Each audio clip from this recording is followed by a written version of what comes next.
सपा मुख्यालय पर 2 घंटे तक एक साथ मंथन करते नजर आए अखिलेश और शिवपाल। ले लिए कई अहम फैसले। अखिलेश यादव ने शिवपाल के साथ तैयार किया ब्लूप्रिंट। अब भाजपा को बेनकाब करेगी समाजवादी पार्टी। चाचा ने अखिलेश को बताए सफलता के वो 4 मंत्र, जिन पर अब अल्पसंख्यकों के साथ आगे बढ़ेगी पार्टी।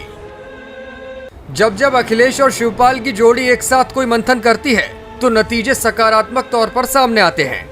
खुद सपा कार्यकर्ता भी इस बात को अच्छे से जानते हैं और समझते हैं। दोनों नेताओं की मुलाकात पर इसी वजह से सबकी निगाहें अक्सर टिकी रहती हैं।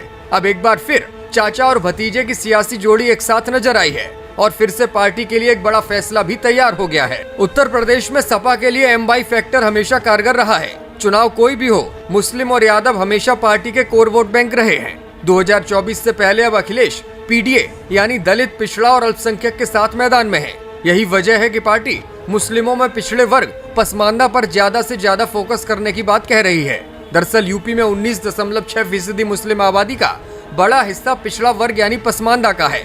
अगर बसपा और सपा के बीच ये समुदाय बट गया तो सपा के लिए मुश्किलें खड़ी हो जाएंगी। ऐसे में मुस्लिम वोटर्स का बिखराव रोकने के लिए अखिलेश यादव ने पसमानदा मुस्लिम को लेकर एक नई रणनीति तैयार की है। जल्द ही समाजवादी पार्टी शहर शहर पसमानदा सम्मेलन करने की तैयारी में है। इसके लिए चाचा शिवपाल से मशवरे के बाद 4 बिंदु तय किए गए हैं, जिनको लेकर पार्टी कार्यकर्ता काम करेंगे। चलिए आपको बताते हैं कि ये 4 अहम बिंदु कौन कौन से हैं।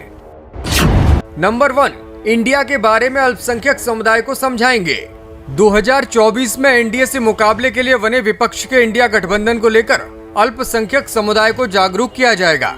उत्तर प्रदेश समेत देश के सभी राज्यों में अल्पसंख्यक नेताओं को इसकी जिम्मेदारी सौंपी गई है। साथ ही मुस्लिम वोटर्स को यूनाइट करने के लिए शहर शहर सभाएं की जाएंगी। एनडीए किस तरह से मुस्लिमों के खिलाफ नीतियां लेकर आ रही है, ये भी लोगों को बताया जाएगा।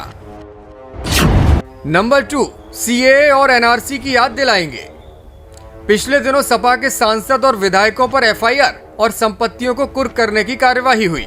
सीएए और एनआरसी को लेकर मुस्लिम समुदाय ने प्रदर्शन भी किया था। इस बैठक में अखिलेश और शिवपाल की मौजूदगी में तय हुआ कि भाजपा द्वारा जानबूझकर मुकदमों के जरिए मुस्लिमों को परेशान करने की रणनीति अपनाई जा रही है और यही वजह है कि अब समाजवादी पार्टी सीएए और एनआरसी की याद मुस्लिमों को दिलाएगी। भाजपा की सरकार में मुस्लिमों पर हुए अत्याचार को मुद्दा बनाया जाएगा। अल्पसंख्यक सभा में आए जिलों के नेताओं ने अपने अपने क्षेत्र में हुई पुलिस कार्यवाही के बारे में राष्ट्रीय और प्रदेश के नेताओं को बताया है। इसके बाद ये तय हुआ है कि आने वाले चुनावों में भाजपा के खिलाफ ये एक बड़ा हथियार होगा। नंबर 3, बुलडोजर एक्शन में क्या गलत, पब्लिक को समझाएंगे। सपा की मीटिंग में बुलडोजर एक्शन पर भी चर्चा हुई। कहा गया कि इससे मुस्लिम समाज को डराया जा रहा है। एक ही समुदाय को लगातार टारगेट किया जा रहा है। नेताओं ने कहा कि बुलडोजर एक्शन गलत है। इस नीति के खिलाफ आवाज उठाई जाएगी। बुलडोजर नीति के खिलाफ समाजवादी पार्टी एक अभियान भी चलाएगी। खास तौर पर मुस्लिम समाज के लोगों की आवाज उठाई जाएगी। नंबर 4, पसमानदा समाज को भाजपा से बचाएंगे। बीजेपी उत्तर प्रदेश में कैबिनेट में कुछ मुस्लिम चेहरों को शामिल कर सकती है और पसमानदा समाज को एक संदेश देने की कोशिश भी पिछले दिनों से की जा रही है। समाजवादी पार्टी अब मुस्लिमों को समझाएगी कि भाजपा कभी भी उनकी हितैषी नहीं हो सकती। जिस तरीके से पसमानदा मुसलमान को लेकर बीजेपी अभियान और चुनावी प्रचार की बातें कर रही है, उसके पीछे सच्चाई इतनी है कि वो सिर्फ उनका इस्तेमाल करना चाहती है। इसलिए मुस्लिम नेता जिलेवार पसमानदा मुसलमानों की सभाएं करेंगे। अखिलेश यादव ने कहा कि भाजपा नफरती और षड्यंत्रकारी पार्टी है। इसने देश की मिलीजुली संस्कृति पर आघात करने के साथ ही समाज को बांटने का काम किया है।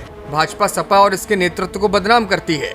भाजपा वास्तविक मुद्दों के अर्थ बदलने में भी माहिर है। यही वजह है कि समाजवादी पार्टी लगातार मुस्लिमों के बीच जाकर उन्हें सचेत करने का काम करेगी। Bureau report, Samajwadi bulletin news.